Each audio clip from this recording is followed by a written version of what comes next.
আর নবীওয়ালা হলো, আল্লাহওয়ালা হলো। আমার নবী আমার বলে, শোনো শোনো ও মুসলমান শোনো, আমি নবীজির হাত আল্লাহওয়ালাদের সঙ্গে তাদের হাতে হাত দিয়েছো, যদি কানেকশন যদি ঠিক থাকে, আমি নবীর হাতে হাত দিয়েছো, নবীর হাতে হাত দিয়েছো, তো আল্লাহর সঙ্গে তোমাদের কানেকশন হয়ে গেল। যদি মিডিলে কানেকশন কাটা থাকে, এই কানেকশন কাটা থাকলে নবী পাবে না, আল্লাহ পাবে না। আমার অত বুঝতে পারছেন? জি বোঝা যাচ্ছে না? কানেকশন কেমন কাটা? দুনিয়াতে বহু পীর বাড়িয়েছে বাপ, বুঝেছেন না? বহু পীর বাড়িয়েছে ব্যবসার জন্য, ব্যবসা বলে মুরিদ আর পীরের মেলা লেগেছে, মুরিদ টাকা নিয়ে গিয়ে ঢালছে, পীরের খুব মজা, বুঝলেন? আর যত শরিয়ত বিরোধী কাজ ওই পীরের দরবারে। মানুষ মুরিদ হচ্ছে আর বলছে যে আমাদের নামাজ মাফ। বলে কেন? বলে আমাদের পীর বলেছে নামাজ মাফ, পড়াই লাগবে না।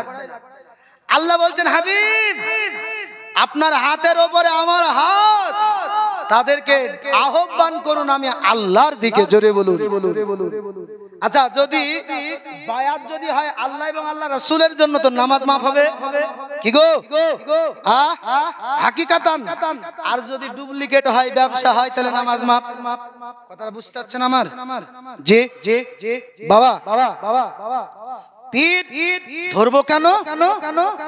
বলে পীর ধরবো এই জন্য যে আমি দুনিয়াতে অধম, আমি দুনিয়াতে অধম। তাদের হাতে হাত দিয়ে তাদের সঙ্গে মোহাব্বত করে নাভি পর্যন্ত কানেকশন টানবো, আর নাভি পর্যন্ত যদি কানেকশন হয়ে যায় তো বাদ বাকি আল্লাহ পর্যন্ত সমস্যা থাকবে না। কেননা আল্লাহ পেতে গেলে আল্লাহ ওয়ালার দরবারে যাওয়া লাগবে। বোঝা গেল? আপনি আল্লাহ ওয়ালার দরবারে যদি না যান, আল্লাহ ওয়ালা যদি নবীর বায়াত করায়, যদি খাজা মাইনুদ্দিনের সিলসিলায় হন, যদি কাদেরিয়া তরিকায় হন, তো হুজুর গাউসে পাকের নামে আপনার মুরিদ হবে। এ বেরাদারেন ইসলাম। আর গাউসে পাক কে? তো হুজুর গাউসে পাক হলো নবী বংশের ফুল, জোরে বলুন সুবহানাল্লাহ। কি বংশের ফুল? নবী বংশের। আব্বাজি মুসলমান ভাইরা, এখন এই সভাটা হলো পীর এবং আল্লাহ ওয়ালাদের আলোচনা, ঠিক না? তো পীরেদের কারামাত হলো সত্য। তো যারা পীরকে বলবে যে আমার মতন, ও দুনিয়াতে বরবাদ হয়ে যাবে, দুনিয়াতে শেষ হয়ে যাবে। বলে মাওলানা এটা কি আপনাদের কাছে কোনো রেফারেন্স আছে? অবশ্যই বাবা। হুজুর গাউসে পাক তিনি বাবার দিক দিয়ে হলেন হাসানি, আর মায়ের দিক দিয়ে হলেন হুসাইনি, নবী বংশের ফুল, জোরে বলুন সুবহানাল্লাহ। তো হুজুর গাউসে পাক দুনিয়াতে আসেননি, ভালো করে বুঝেন। কিছু তথ্য আপনাদেরকে দিই। বলে পীর কি জিনিস?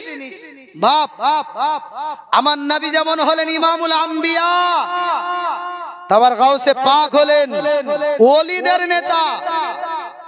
এ বাপ তো গাউসে পাক দুনিয়াতে আসেনি হযরত আব্দুল কাদের জিলানী আলাইহি রাহমার রূহ আত্মা জগতে, বুঝেছেন না? আলামে আরওয়াহ হযরতে বাবা আদম শফিউল্লাহ জান্নাতের ভিতরে আছেন। কোথায় আছেন? জান্নাতে। হযরতে আদম শফিউল্লাহ তিনি আম্বিয়াদের আত্মাগুলোর দিকে তিনি খেয়াল করলেন, দেখলেন। তো ওই আত্মার খাটানের ভিতরে ঢুকে, আত্মার জগতে ঢুকে তিনি দেখছেন এমন একটা জায়গা, ওখানে বহুত আত্মা রয়েছে, সব আল্লাহ ওয়ালাদের, জোরে বলুন আল্লাহ ওয়ালাদের। এখন তৃণমূল সরকারের মিটিং হচ্ছে, তো এমপির সিট আলাদা হবে না একই হবে জনগণের সঙ্গে? কোনটা হবে? তো এমপি মিটিং হচ্ছে, তো এমএলএ গিয়েছে, তো এমএলএ এর সিট আলাদা হবে কি? জি প্রধান গিয়েছে, ব্লক সভাপতি গিয়েছে, তো ওদের স্থান আলাদা হবে কি হবে না? ও মুসলমান, তো রুহের জগতে এমন অবস্থা ছিল, আদম শফিউল্লাহ দেখতেছে আল্লাহ ওয়ালাদের রূহ, এই রুহের মধ্যে উত্তম একটা রূহ নেতৃত্ব দিচ্ছে, ওয়াজ করছে। জোরে বলুন সুবহানাল্লাহ। কি করছে? ওয়াজ। হযরত আদম শফিউল্লাহ বলে, মাওলা রব্বুল আলামিন, আমি আম্বিয়া কেরামের আত্মার দিকে দেখলাম আল্লাহ, তবে আত্মার দিকে দেখলাম যেখানে আপনার বন্ধুদের ওলিদের আত্মা। মাবুদ গো, দেখতে পেলাম একটা আত্মা বক্তব্য দিচ্ছে, তাদেরকে পরিচালনা করছে, ওয়াজ করছে। মাবুদ, এই আত্মাটার পরিচয় সম্পর্কে কি আমাকে জানাবে? আল্লাহ পাক রব্বুল আলামিন বললেন, আদম, এটা হলো পীরেদের আপনার বড় পীর গৌসুল আজম, যার নাম হলো মাহিউদ্দিন। জোরে বলুন। আল্লাহ রাব্বুল আলামিন বলছেন, যার নাম হলো মাহিউদ্দিন, পূর্ণ দিন জীবিত করনেওয়ালা। আল্লাহ রাব্বুল আলামিন বলে, ও আদম, আমি আল্লাহ তোমাকে দুনিয়াতে প্রেরণ করব। আল্লাহ পাক রব্বুল আলামিন বলছেন, আদম, তোমার নসলে ইনি তোমার বংশধর হবে, তোমার সন্তান হবে, এর নাম হবে আব্দুল কাদের জিলানী। আল্লাহ পাক আল্লাহ তাআলা বলছেন, ওগো আদম, এই আব্দুল কাদের জিলানী সম্পর্কে কি তোমাকে আরো জানতে চাও কি বলবো? হযরত আদম শফিউল্লাহ বলেছিলেন, মাবুদ আপনি বলুন। আল্লাহ পাক বলেছিলেন, ওগো আদম শফিউল্লাহ, আমি আল্লাহ পাক রব্বুল আলামিন আপনার পর থেকে একের পর নবী রাসূল দিয়ে আমি আল্লাহ দুনিয়াটাকে সাজিয়ে দেব। শেষ আমি একজন নবী প্রেরণ করব, যার নাম হবে আহমদ, যার নাম হবে মুহাম্মদ সাল্লাল্লাহু তাআলা আলাইহি ওয়াসাল্লাম। আল্লাহ পাক রব্বুল আলামিন আল্লাহ তাআলা বলছেন, আদম, আমি যাকে নবুয়তের বাদশা করে, নবুয়তের তাজ পরিধান করে, আমি আল্লাহ খাতামান নবীন করে শ্রেষ্ঠ পয়গম্বর হিসাবে নাজিল করব, ওগো আদম শফিউল্লাহ, তিনিও তো তোমার সন্তানের, তোমার বংশধরের মধ্যে একজন নবী, শেষ নবী। হাকিকতে তোমার পিতা, আর জাহিরে তুমি হলে তার পিতা। আল্লাহ রাব্বুল আলামিন বললেন, আদম, আমি ওই নবীকে যখন উঠিয়ে নেব, ওই নবী যখন পর্দা করবে, ওই নবী যখন দুনিয়া থেকে আপনার পর্দা হয়ে যাবে, আল্লাহ রাব্বুল আলামিন বলেন, কিছুদিন পর আমার নবীর দিন টলমল খেলবে। আল্লাহ পাক বলেন, আমার দিন আমি আল্লাহ জীবিত রাখব, যাদের দ্বারায়, ওই দ্বারাটা হলো বিলায়াত। আমি আল্লাহ রিসালাত উঠে নিব, বিলায়াতের দ্বারাতে আমি আল্লাহ দিনকে কায়েম মজবুত বানিয়ে রাখব। আল্লাহ রাব্বুল আলামিন বলেন, ওগো আদম, আমি আল্লাহ ওই সময় একজন গাউসকে পাঠাবো, যার নাম হলো মাহিউদ্দিন, পূর্ণ আপনার জীবিত করা দিনকে। এ মুসলমান বাবাজি ভাইয়েরাও, আমার আল্লাহ রাব্বুল আলামিন বলেন, নবীর দিন মিটে যাবে। এমন অবস্থায় হযরত গাউসে সামদানি কুতুবে রব্বানি মাহিউদ্দিন জিলানীকে আমি আল্লাহ ওলিদের বাদশা করে জগতে প্রেরণ করব। আল্লাহ রাব্বুল আলামিন বললেন, আদম, এটা তোমার সন্তানের মধ্যে, তোমার সন্তানের মধ্যে। আদম শফিউল্লাহ জান্নাতে সিজদায় পড়ে গেল। মাবুদ, আপনার শুকরিয়া আল্লাহ, যে আব্দুল কাদের জিলানীকে আপনি আমার বংশধরে, আপনি আমার নসলে, আমার সন্তানের মধ্যে দান করবেন। ও মুসলমান বাবাজি ভাইয়েরা, হাদিসের দিকে একটু আলোকপাত করি। আমার নবী মুস্তাফা সাল্লাল্লাহু তাআলা আলাইহি ওয়াসাল্লাম, দরদি নবী, আমার পয়গম্বর আযম, সমস্ত নবীদের নবী, সমস্ত উম্মতের দরদি নবী, সমস্ত পাপীদের উদ্ধার করেন নবী। আল্লাহর নবী দুই নাতিকে নিয়ে বসে আছে। আল্লাহর নবী আমার ডাক দিয়ে ইমাম হুসাইনের পাককে ডাক দিয়ে বললেন, হুসাইন, বলো বলো, আমি নবী তোমাকে কিছু কথা জিজ্ঞাসা করব। আমি নবীকে তোমাকে কিছু কথা জিম্মেদারির সহিত আমি নবীকে ওয়াদা করতে হবে। আল্লাহর নবী বলেছিলেন, ওগো হুসাইন, বলো হুসাইন, আমি নবী তোমাকে কিছু কোশ্চেন করব, বলো। হুসাইনের পাক বলেছিল, ইয়া রাসূলুল্লাহ, নানাজি, আপনি যা কোশ্চেন করবেন আমি হুসাইন হুসাইন আপনাকে তার উত্তর দিয়ে দেব। আল্লাহর নবী বলেছিলেন হুসাইন গো আমি তোমাদেরকে দুনিয়াতে রেখে আমি নবী পর্দা করে চলে যাব। আমি নবী তোমাদেরকে দুনিয়াতে রেখে আমি নবী তোমাদেরকে ইয়াতিম বানিয়ে চলে যাব। হুসাইন বলো বলো আজ আদাবদ্ধ হও কথা দাও। হুসাইন বলেছিল না না কি বলতে হবে বলুন। আল্লাহর নবী বলেছিলেন হুসাইন গো যদি দুনিয়ার জমিনে কেউ তোমাকে আঘাত করে কেউ যদি তোমাকে কষ্ট দেয় ও গো হুসাইন বলো কেমন করে তুমি বুঝাবে কেমন করে তুমি সহ্য করবে। আল্লাহর নবীজির নামাসাব ইমাম হুসাইনে পাক বলেছিল নানু ও গো নানু আমি হুসাইনে পাক আপনার খাতিরে দ্বীনের খাতিরে তাকে ক্ষমা করে দিব। আল্লাহর নবী বললেন হুসাইন কেউ যদি তোমাকে আবার দুঃখ দেয় কষ্ট দেয় তুমি কি করবে। হুসাইন বলেছিল না না আপনার দ্বীনের খাতিরে তাকে আমি ক্ষমা করে দিব। আল্লাহর নবী বলেছিলেন হুসাইন গো কেউ যদি আবার তোমাকে কষ্ট দেয় আবার কেউ যদি তোমাকে আবার কষ্ট দেয় হুসাইন বলেছিল না না কেউ যদি দ্বীন নিয়ে খেলা করতে চায় নবী গো আপনার প্রেম নিয়ে যদি কেউ খেলা করতে চায় আপনার রিসালাত নিয়ে যদি কেউ খেলা করতে চায় আমি হুসাইন বরদাস্ত করব না জীবন দিতে রাজি হব জীবন দিতে রাজি হব। আব্বাজি মুসলমান ভাইরা আল্লাহর নবী খুশি হয়ে গেছেন আল্লাহ খুশি হয়ে গেছেন। আল্লাহ পাক বললেন হাবিব গো নবীজি হুসাইন এমন কথা বলেছে আমি রব আমি আল্লাহ খুশি হয়ে গেছি। ওগো আমার হাবিবুল্লাহ আপনার নাম হুসাইনকে জানিয়ে দিন। আল্লাহর নবী বললেন হুসাইন লাব্বাইকা ইয়া রাসূলুল্লাহ। আল্লাহর নবী আমার বললেন হুসাইন শোনো শোনো আমার আল্লাহ খুশি হয়ে গেছে। আল্লাহ খুশি হয়ে এমন অমূল্য রতন তোমাকে আল্লাহ দান করেছে। হুসাইন বলল না না কি আল্লাহ আমাকে দান করেছে। আমার নবী বললেন হুসাইন আমার আল্লাহ খুশি হয়ে একটা নয় দুটো নয় 11টা ইমাম তোমার বংশে আল্লাহ দান করেছে। কটা 11টা।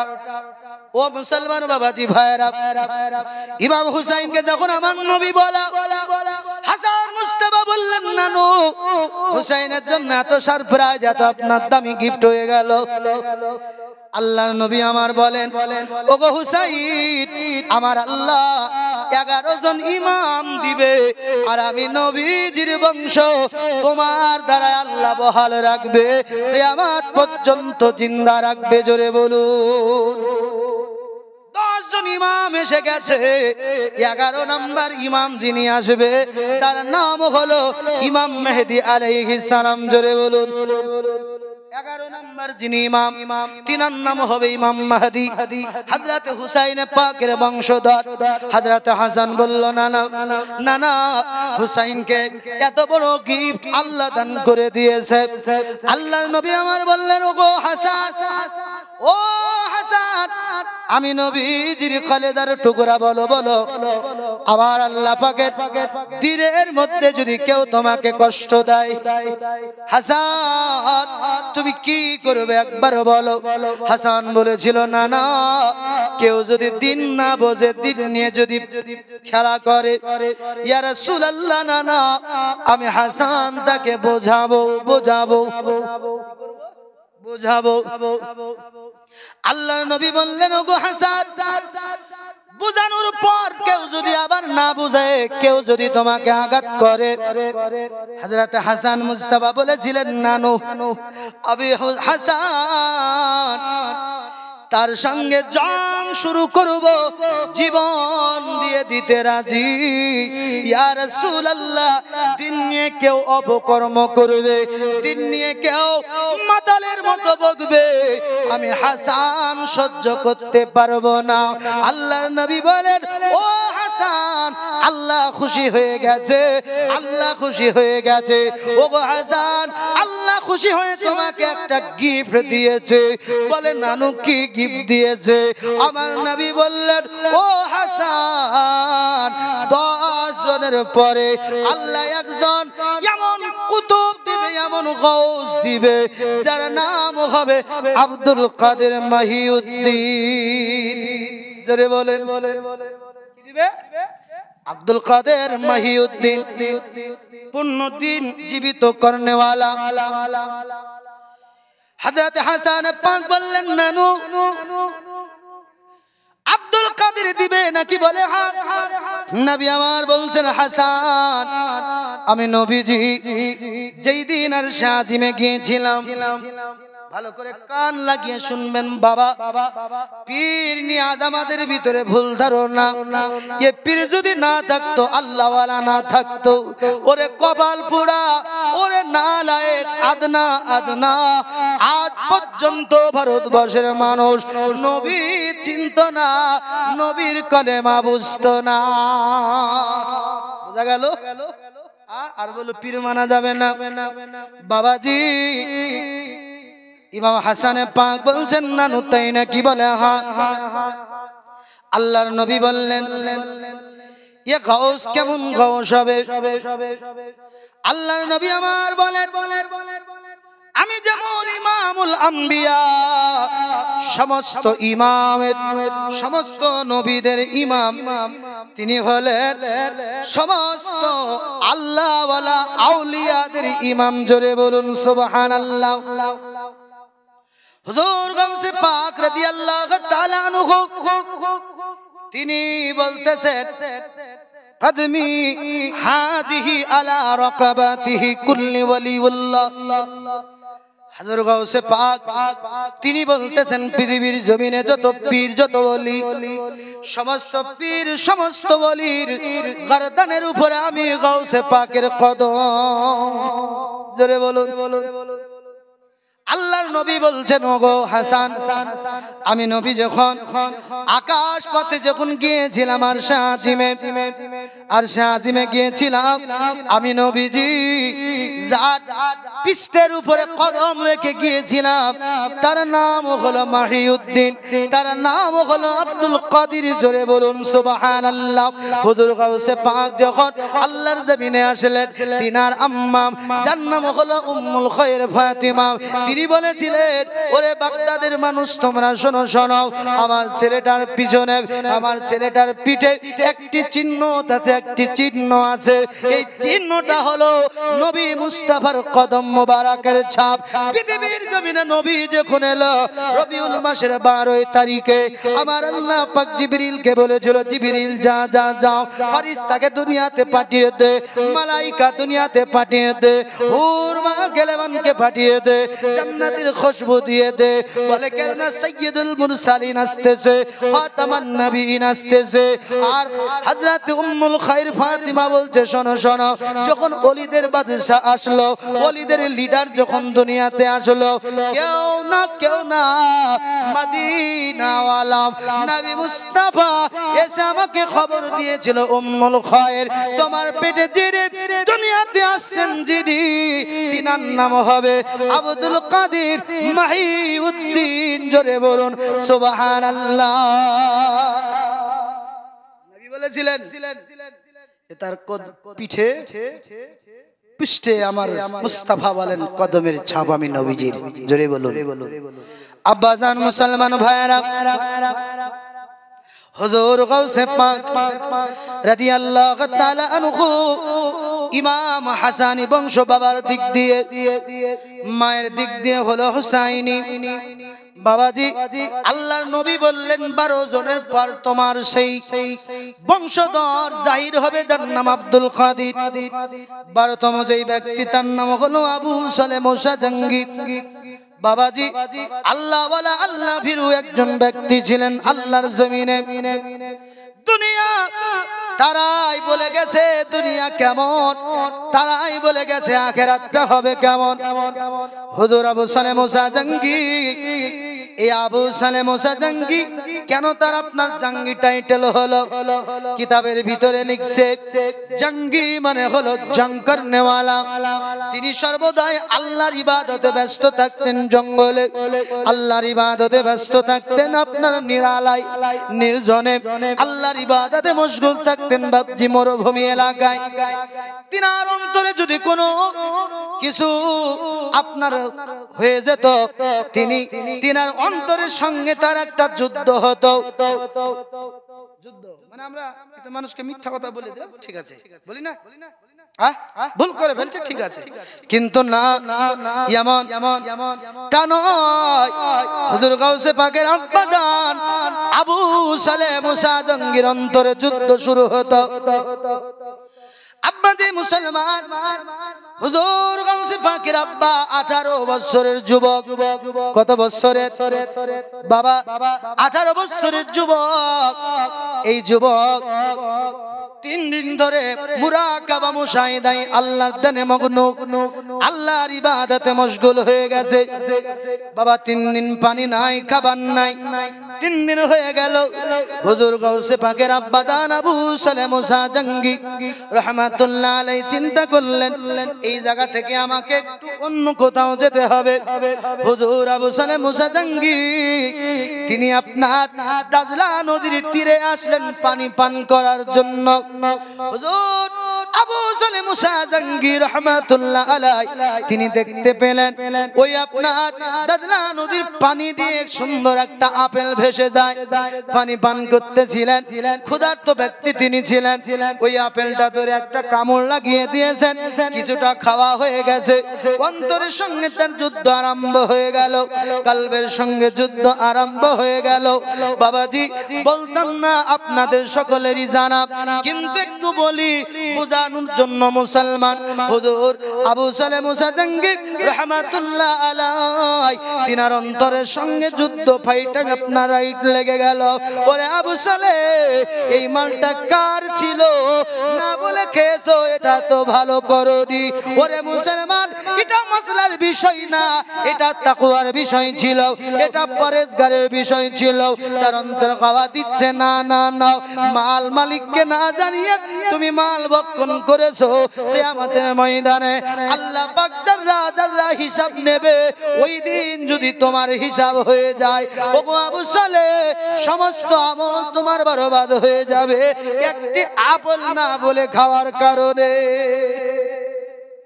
যেটা হতে পারে না, এটা সম্ভব নাই। যাব তিনি আপনার বিপরীত দিকে রওনা শুরু করলেন। মুসলমান চলতে চলতে চলতে একটা বাগ, একটা বাগান দেখা গেল। হুজুর আবু সালেহ মুসা জঙ্গি রাহমাতুল্লাহ আলাইহি তিনি ওই বাগানে গিয়ে আপেল, যে আপেল তিনি ভক্ষণ করেছিলেন ওই আপেলের সঙ্গে মিলায় এক নদীর তীরে গাছ ঝুঁকে গেছে। আপেল যখন পেকে যায় তো আপনার পানিতে পড়ে যায়, বাঁচতে বাঁচতে কোথায় যায় মালিক তো জানে না। ও মুসলমান, আবু সালেহ মুসা জঙ্গি ওই বাগানের রাখালকে জিজ্ঞাসা করলো, রে রাখাল এই বাগানের মালিককে কোথায় পাওয়া যাবে? বলে কেন গো কেন?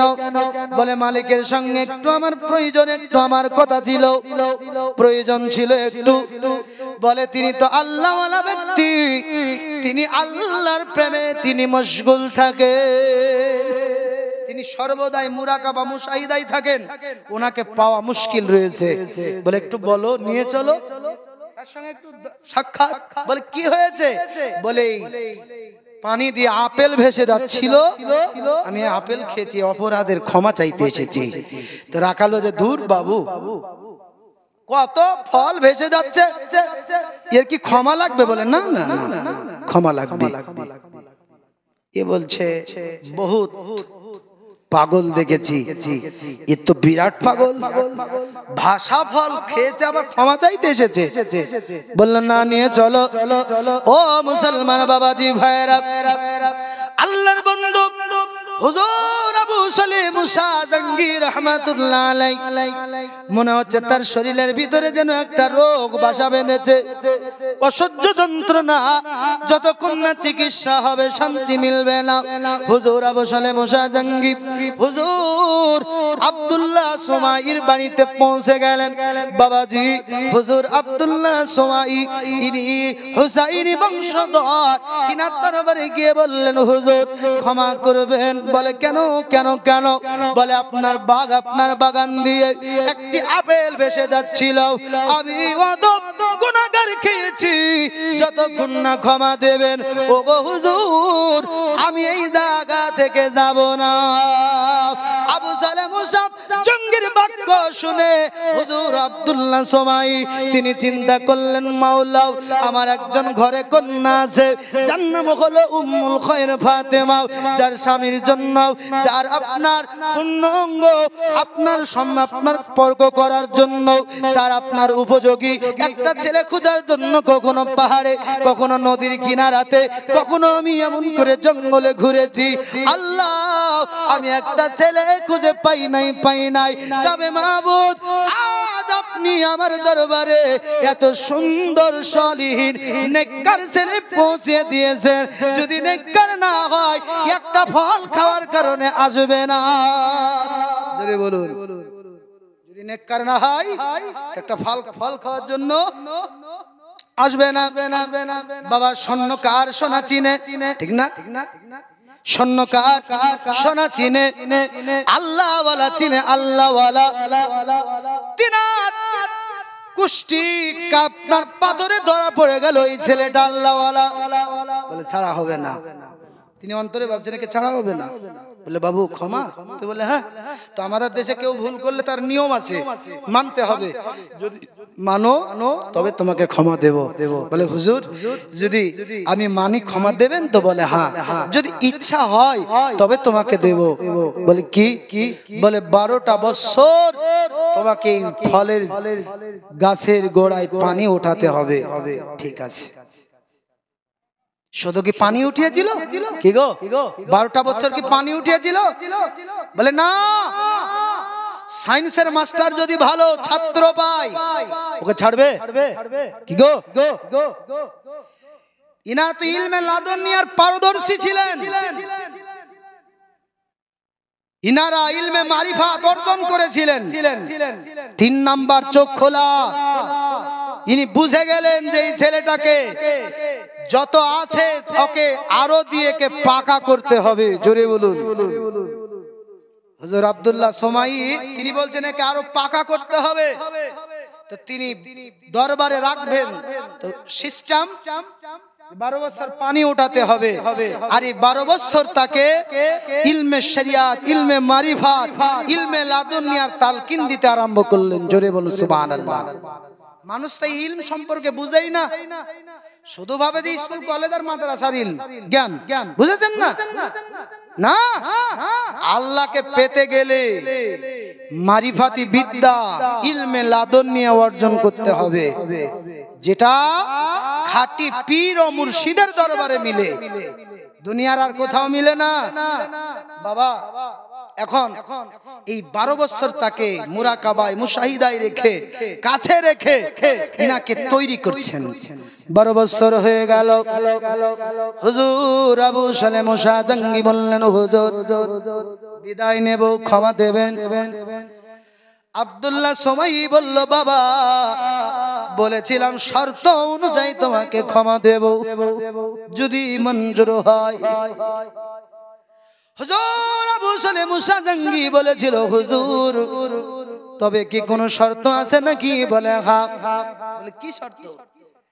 বলে শর্ত হলো বাবা আমার ঘরে একটা কন্যা আছে, কন্যার সঙ্গে তোমার বিয়ে দেব। কি? কন্যার সঙ্গে বিয়ে দেব, ভালো কথা, কিন্তু বাবা কথা কান দিয়ে শোনো, কান লাগিয়ে শোনো বাবা, আমার মেয়েটা দেখতে এত খারাপ। ও বাবা আবু সালেহ, আমার মেয়েটা দেখতে এত খারাপ, হাতে আপনার লোলা, পায়ে নোংরা, কানে হলো বাহারা, চোখে হলো অন্ধ, জবানে বুবা, দেখতে কুশ্রী কালো, দেখতে খারাপ। ইনি চুপ। কি হয়েছে বাবা বলো? হুজুর ক্ষমা দেবেন না কি? বলে হ্যাঁ। বাবা যদি আমার মেয়েটাকে বিয়ে করো, আমার মেয়ের জন্য উপযোগী সন্তান, উপযোগী যুবক খুঁজে পাচ্ছিলাম না। ওরে বাবা আবু সালেহ, তোমাকে পেয়েছি, তুমি কি বিয়ে করবে নাকি?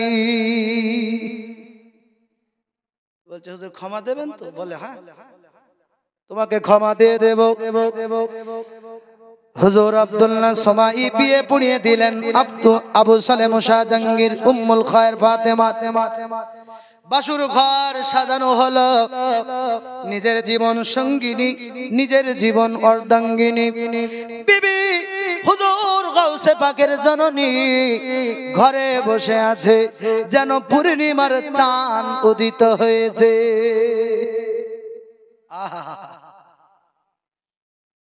এ সরকারি চাকরি করে আর বউটা খুব ভালো, এ ফেসবুকে ছাড়ছে, মানে তোমাদের হক আছে দেখো। হ্যাঁ কি গো, সরকারি অফিসার আর বউটা দেখতে খুবই মজাদার। হ্যাঁ ফেসবুকে দিয়ে বলছে দেখে তোমাদের স্বাদ মিটিয়ে নাও। আমি কেন একা জাহান্নামে যাব? কি গো,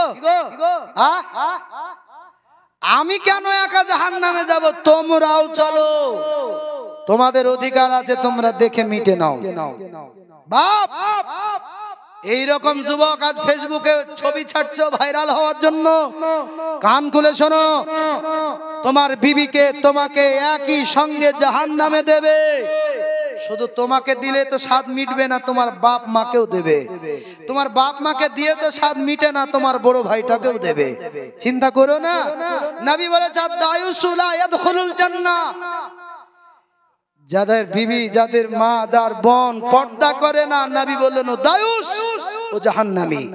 বুঝা গেল? নতুন বিয়ে করছে, বুঝেছেন না, পেট আলগা পিঠ আলগা, মুখে দিয়েছে একটা বাঘের ছাপ, হনুমানের ছাপ। এ যুবক, তোকে কে বলেছিল ওই ছাপটা দিতে? ওটাও দেখা না, ওটা আব্দুর রহিমের বিটি বলে অসুবিধা? সামনে আসেন, এখানে অসুবিধা নাই। আব্দুর রহিম আর বাবার নাম ভালো, এই জন্য তুমি মুখে দিয়েছো ছবি বিড়ালের। বাপ হুঁশিয়ার, ফেসবুকে না সন্তানের ছবি দেবেন, না বিবির আপনার ছবি দিবেন। বোঝা গেল? মুসলমান, আজ আপনাকে আমাকে জাহান্নামে বানাবার জন্য আজ শত শত বছর ধরে ইসলামকে বরবাদ করার প্রচেষ্টা চালিয়েছিল। আজ ইহুদি নাসারা মোবাইল দিয়ে তারা কামিয়াবি হয়ে গেছে, সাকসেস হয়ে গেছে।